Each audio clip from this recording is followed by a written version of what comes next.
Hi guys! Hi everyone! It's here! It's finally here! What you've been waiting for!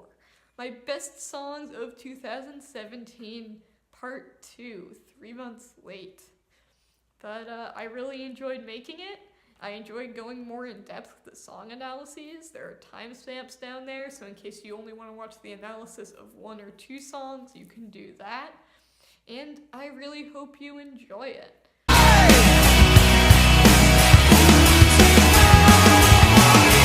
Last night I dreamed that you'd murdered some kids. I've been listening to this song again and again and again, and I feel like there's something special about it that sets it apart and makes it better than other car seat headrest songs, but I couldn't really figure out what it was, but I think I finally know what this song has going for it. I do think this song has going for it is that more than any other song I've listened to this year, it captures the emotional zeitgeist of 2017. And if you are a young American in 2017, particularly if you're liberal, that mood has been powerlessness.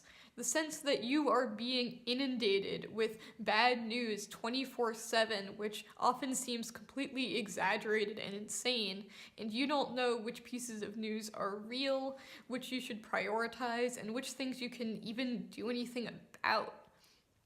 It seems like sometimes the sense of powerlessness has become so ubiquitous and deep-rooted that you often see so many people engaged in fighting these smaller, pettier causes, and hardly anyone insisting on tackling these bigger problems because honestly, we just don't know how we can. We don't think we have the power or the authority to combat these bigger challenges. At times, it's felt like this year we've lost a sense of scale. We no longer have the ability to judge what is important and what is not.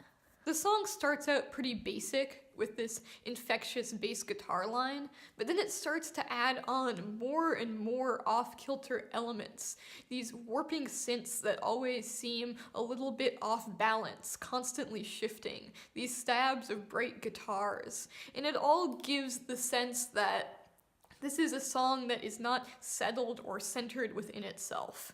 It may have a message, but it's not one that's confident and focused and anthemic. The whole song starts out with the narrator having this dream that, as he put it, his best friend murdered some kids and went out to the desert where the freaks live.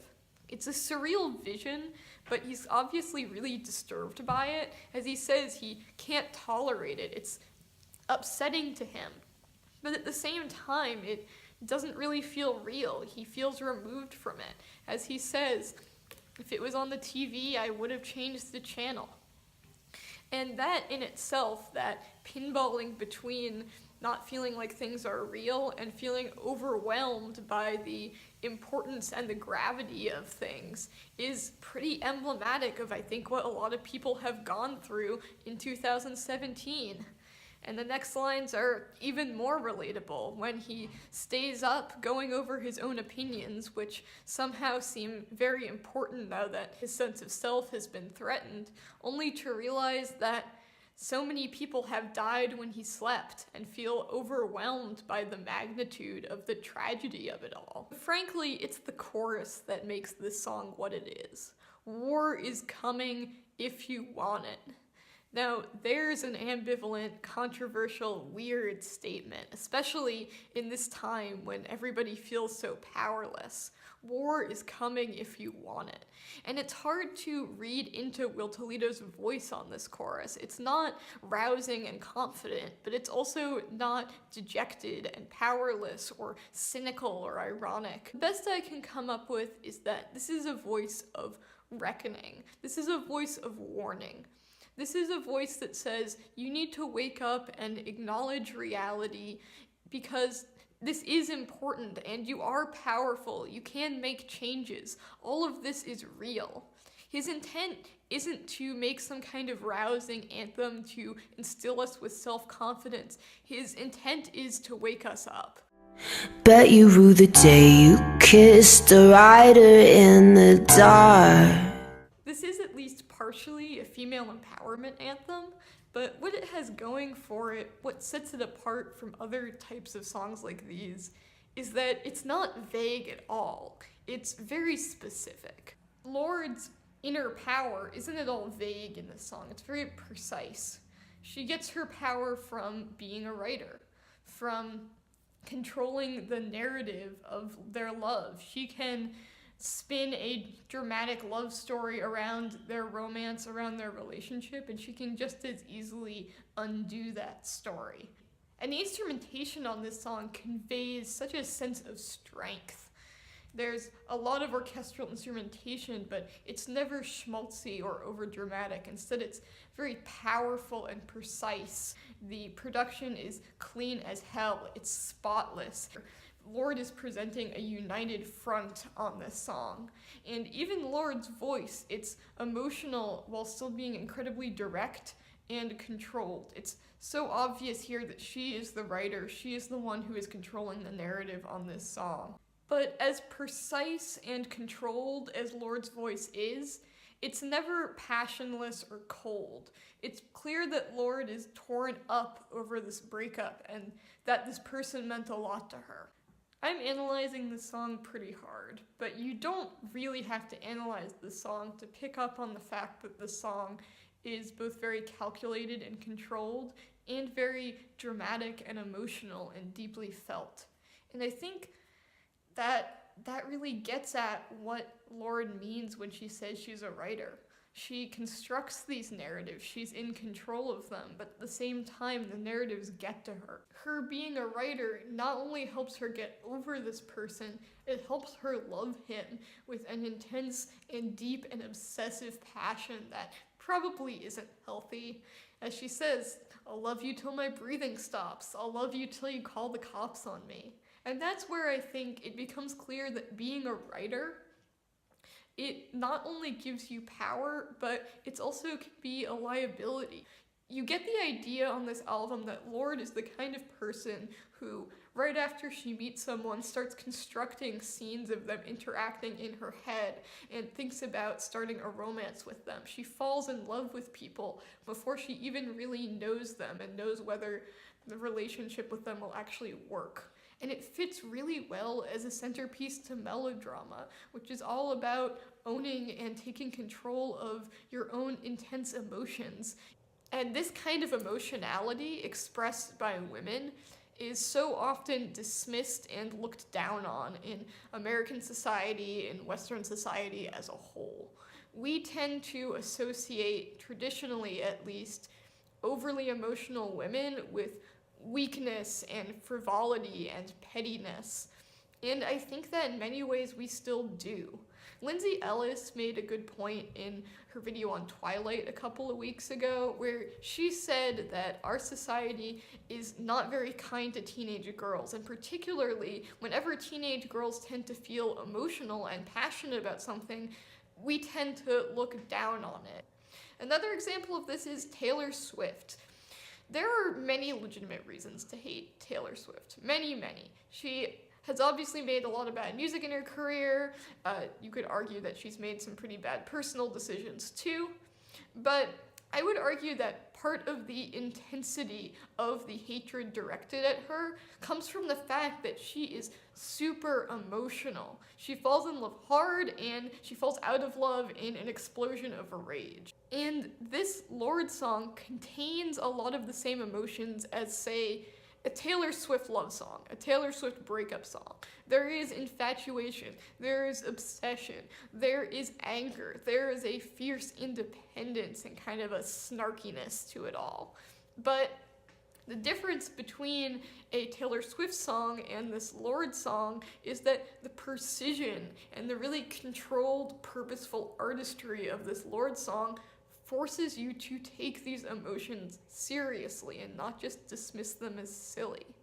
Not just as something which can cloud your judgment, but as something that can actually be a strength, which can help you get over a toxic relationship, control the narrative of your own life.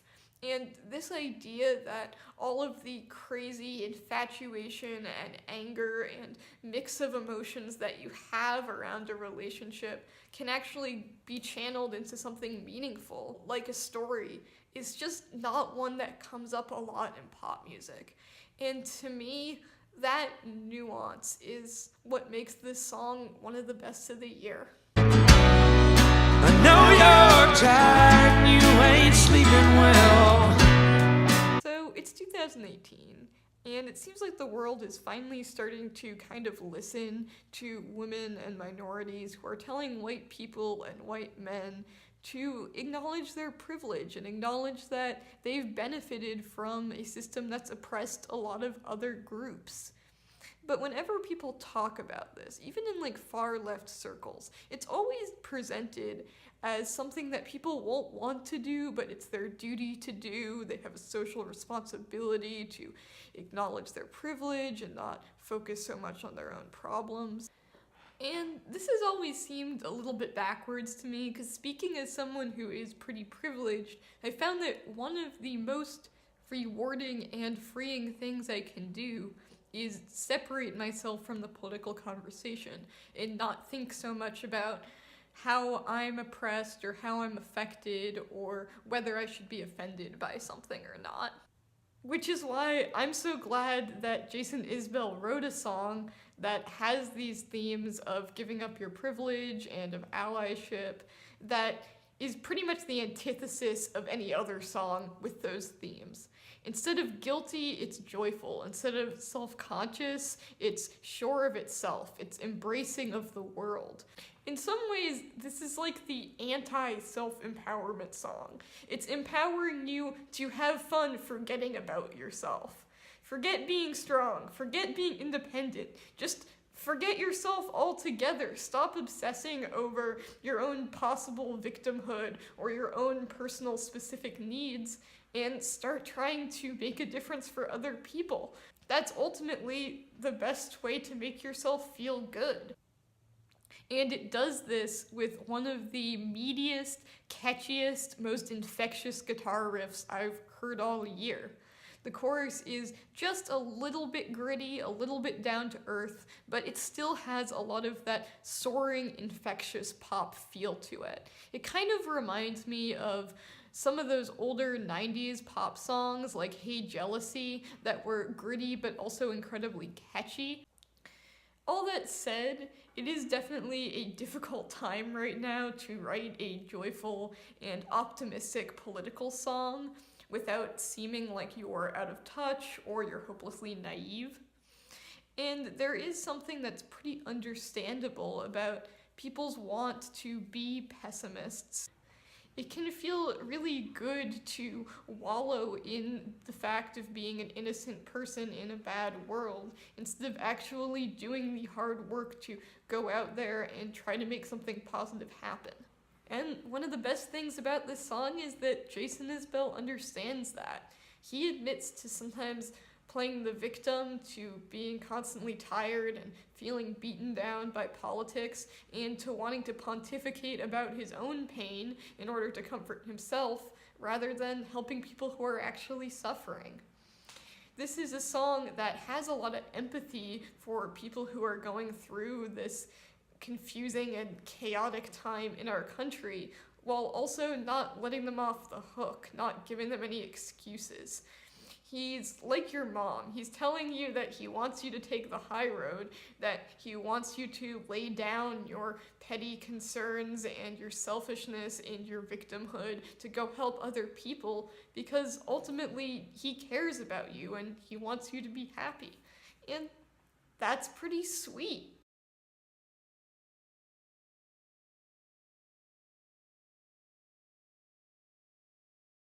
I'm gonna make a little bit of a statement before I dive into this song review, because when I was recording this song review, when I put this song on the list, I hadn't yet found out that Jesse Lacey had been sexually exploiting and abusing his fans, some of whom are underage, and obviously this information really changes my relationship with Brand New. I can't enjoy one of their concerts anymore. I can't really feel totally good about giving Jesse Lacey money and supporting him because I know what he's been doing. And this concept of really horrible abuse is just always going to be connected in my head now with one of my favorite bands. But I did decide to leave the song on the list because ultimately what I think people gloss over a lot is that art gets separated from its creator. Fans take ownership of it, fans reinterpret it, fans make it their own, and slowly but surely the song itself gets separated from anything the creator did in their personal life. I still listen to science fiction every couple of weeks, and every time I'm listening to it, I'm making new memories of it. I'm thinking about different things, I'm interpreting it different ways, and every time I listen to it, I get closer and closer to being able to separate that music from Jesse Lacey's personal life. And, I think that's a good thing. I think that's a healing thing, especially in this day and age where it's totally possible to listen to the music without directly supporting Jesse Lacey. Which It lit me up. the secret to this song is its slow build-up. It's a song that has some of the production and instrumentation of a 90s rock song, but it has the patience and detailed composition of like a symphonic metal song or something classical. It is incredibly tightly controlled. And yeah, I can easily see how in another song, this kind of cold precision could make the song feel emotionally cold and feel kind of sterile, but it doesn't here. It actually lends it a sense of mystery and real power. The precision of the song and all of the careful detail that's put in it manages to make the song feel bigger than it actually is. It's a pretty simple composition, the structure is pretty simple, but the little details are constantly implying the existence of something bigger. I love the gently shifting ambient synths that are way at the back of this composition. They remind me of like tape hiss or wind interference, some kind of subtle sign that there's something shifting or changing in the background underneath the surface that we're not directly experiencing, that we can't hear very clearly. And Jesse Lacey's voice in this song also intimates that there's something bigger and more intense going on here. It's hushed, it's awed almost, like he's trying to talk about something that's too powerful or too intense to speak about directly. And the very careful ascending guitar line also adds to that sense of tension and mystery, because it constantly feels like it's going to explode into something that's looser and a little sloppier and a little more emotional, but it never does. It's like it's being very carefully kept in check. The metaphors in this song are filled with such mysterious power that it's hard to tell what the song is even about. There are beasts stirring under the ocean. There are witches being burned in old New England towns. And in a lot of these more disturbing lyrics, it seems like Jesse Lacey is referring to exploring his dark side, to going into the depths of his soul and kind of dredging stuff up, like in this line over here where he compares his heart to a beast that is underneath the ocean and just starting to wake up. Now, when people talk about their dark side, especially in pop songs, it's usually this impulsive, animalistic thing that takes them over and makes them into someone else. But it can also be kind of hot because you're someone else and you're more wild and intense than you normally are. And I think this is kind of the opposite of what Lacey is talking about in this song. After all, this is a song that begins with a description of a dream someone had about therapy that they had during intensive therapy. Therapy is kind of the least edgy, romantic, or sinister way to talk about having dark impulses, because it's not about indulging them or romanticizing them. It's about actually coming to terms with them and it's accepting them as a part of yourself that you're going to have to deal with. I love this line in this song: "When I grow up, I want to be a heretic." Because being a heretic is normally something that happens to you when you do something bad or blasphemous. You just do something and then you're a heretic. But Jesse Lacey is talking about a heretic like it's an occupation, like it's something that you have to practice and train really hard in order to be. And to me, this ties in with the song's theme of getting acquainted with your dark side, not succumbing to it, not indulging in it, but thinking hard about the impulses you feel like are bad or gross and analyzing them, confronting them. And yes, this can be kind of a slog. It's difficult. It requires maybe going to therapy, maybe really thinking about and analyzing why you do the things you do. But once you really come to terms with and confront your whole self, you have the opportunity to put all of that knowledge, all of those experiences into your art. You can draw off of those things and make art that really reflects people, reflects the human condition. You can get inspired, and not just this short-lasting, fiery burst of inspiration that people talk about taking you over, but a huge, powerful inspiration that comes from confronting so much of your own pain. It lights you up. And when you do this, even though it is, in some ways, a slow, difficult process that's pretty unsexy, unromantic, not very thrilling, it can still feel a little like witchcraft, kind of like a secret ritual that's too powerful to talk about openly. There are a lot of songs on here which really get into what it means to be a writer, what it means to create, but for me, this is probably the best, and probably the truest. Yeah, the world forgot about Gene Loves Jezebel. So I went to see Coco with my family last month, and the interesting thing about Coco is that it's not a movie where the main tension is saving someone from death.